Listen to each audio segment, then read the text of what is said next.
Hey YouTube, welcome back to Vintage Card Collecting Victories. This is Donnie here. Glad to have you back. Today I have a quick video, at least shorter than some of my other videos. I'm going to go over a few recent pickups, show you a subset that I finished building just recently through those one of those pickups that I made, and then also let you guys know that I am planning on attending Strongsville this year for the first time ever. So I've got my hotel booked, got my airline ticket. I got a rental car reserved, so everything's in order. Got my 3-day VIP pass, so I can get in early each of the days. Be heading up on Thursday before the show starts. Get there in late afternoon, early evening. Then plan to hit the show when it opens for the early entry on Friday, and spend hopefully all day Friday there. I think there's a get-together with YouTube folks on Friday night that I'll be hopefully attending, and then Saturday hit the show again, and then Saturday night For Collectors is hosting a trade night. I'm going to bring some trade bait with me. I'll do another video going over what that trade bait is, let you guys have a preview of it. Nothing major, but there may be something there of interest to some of you, so I'll be trying to attend that, and then I'll head home on Sunday morning. So again, really looking forward to it. Never been to Strongsville before. I heard great things about it. So really looking forward to having a show that's purely vintage. So spending 2 days going through all kinds of vintage cards from pre-war all the way up to the 1980 kind of era, and as well as meeting hopefully a bunch of YouTubers. So I've never met any of the other guys in the YouTube community in person, so looking forward to that. Just spending some time talking about cards, showing cards, hopefully trading some cards on trade night. So if you guys are attending, feel free to look me up while I'm there. Don't hesitate to introduce yourself. I'll sure be introducing myself to some of the YouTube folks that I've been watching for the last couple years. Like I said, I've never met any of them in person, so really looking forward to that. But anyway, so that's kind of what the plan is for today and for Strongsville. So I'm going to turn around the camera here, and we're going to look at some cards. Stay tuned. Okay, YouTube, so here are the pickups over the last several weeks. First up, I went to a local card shop. It's in Killen, Alabama, so that's close to Florence, Alabama, for you, those of you familiar with the area. Went in, spent quite a bit of time there kind of looking through his value boxes and also some of his display case stuff. Did find a few hits to some of the sets I'm working on. First I found, let's see, 1, 2, 3, 4, 5 hits to my 1970 top set. So I've got that Sporting News World Series Game 1 card, and then Bob Watson. And these are all just commons, but they're in decent shape, and I ended up getting them for about $1 a piece, so I figured that was a decent deal.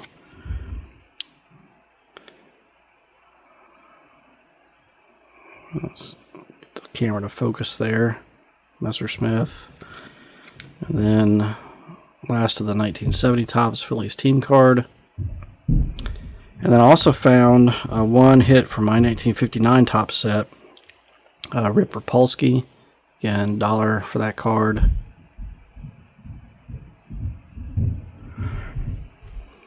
So those were the common pickups.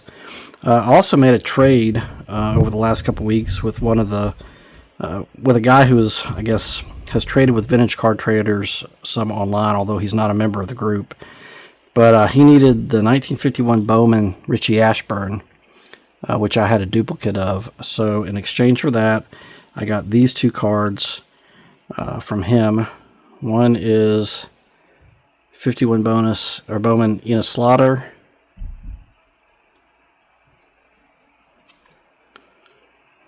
So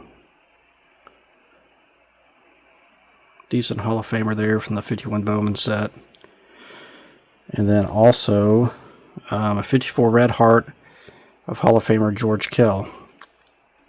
This one's a little bit lower condition, but still fills a hole. I just started that set. I think I have 3, maybe 4 cards from it. This is the second Hall of Famer, I believe, that I have from the set. So at some point I may upgrade it, but for right now, it fills a hole in that set. And then from that, the local card store that I got the commons from earlier, like I said, I went through some of his display case cards, and he had this card on display, and a couple others as well, but this one really caught my eye. And so it's the 1958 Topps All-Star of Hank Aaron and an SGC 5.5. So just a super sharp card. Pretty decent centering. Nice back on it. So with that card, that finishes the 1958 Topps All-Star subset. I'm going to go through all of those here in a minute. But that was the last card I needed for that subset.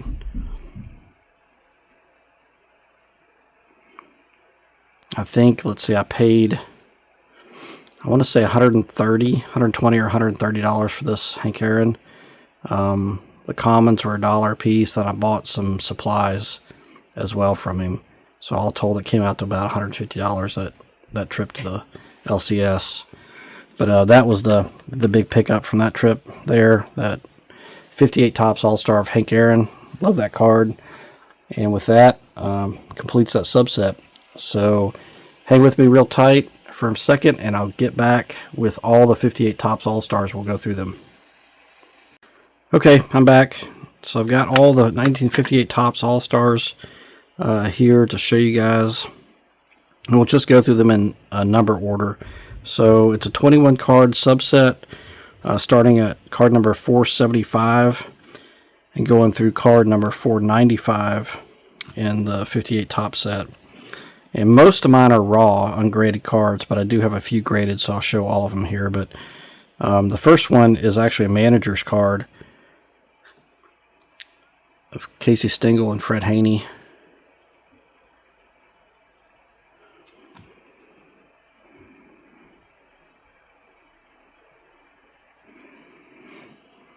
And then the next one is the very famous Stan Musial, first Topps card.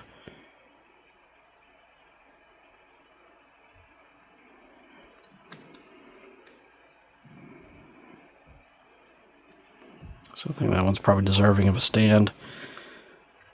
Next one's Bill Skowron. This one's pretty OC, so I may end up upgrading this one eventually. There's that one. And then Johnny Temple. Looks like Stan took a dive there. I'll get him in a second.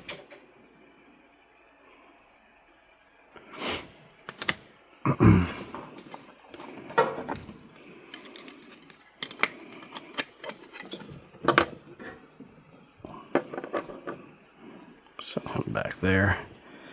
Next up is Nellie Fox. Again, OC, but pretty nice card. Otherwise.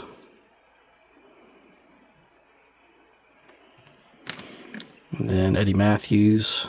This one's really sharp. I think I paid like $30 for this one. So put Eddie up here. And then Frank Malzone.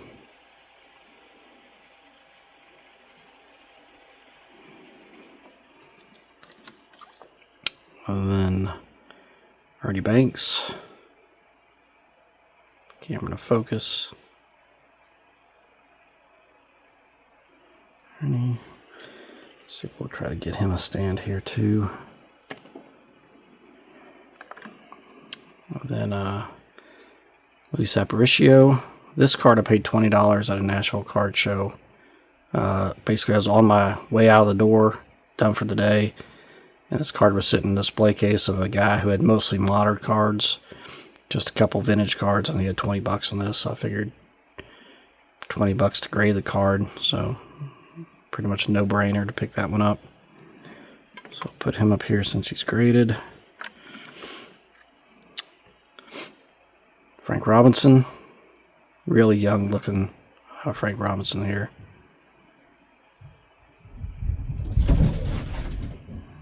I'll try to get him a stand. And then Ted Williams. I got this one in a card shop in Southern California on our trips to San Diego area. It's the Honey Hole Collectibles there. So if you guys are in the area, check that store out. Then Willie Mays. This was the next to last card that I picked up. Got that at a Nashville card shop or card show a few months ago. So let's see, try to get Willie. Well, probably not going to be able to get him in the view unless I put him here in front of Hank. And then got the big one, the Mickey Mantle. Got this one at a Nashville card show as well. Ended up paying $140, $145, something like that for it. It's pretty nice condition.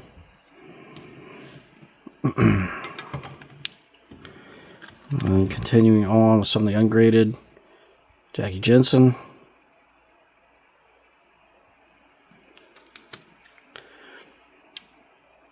Ed Bailey.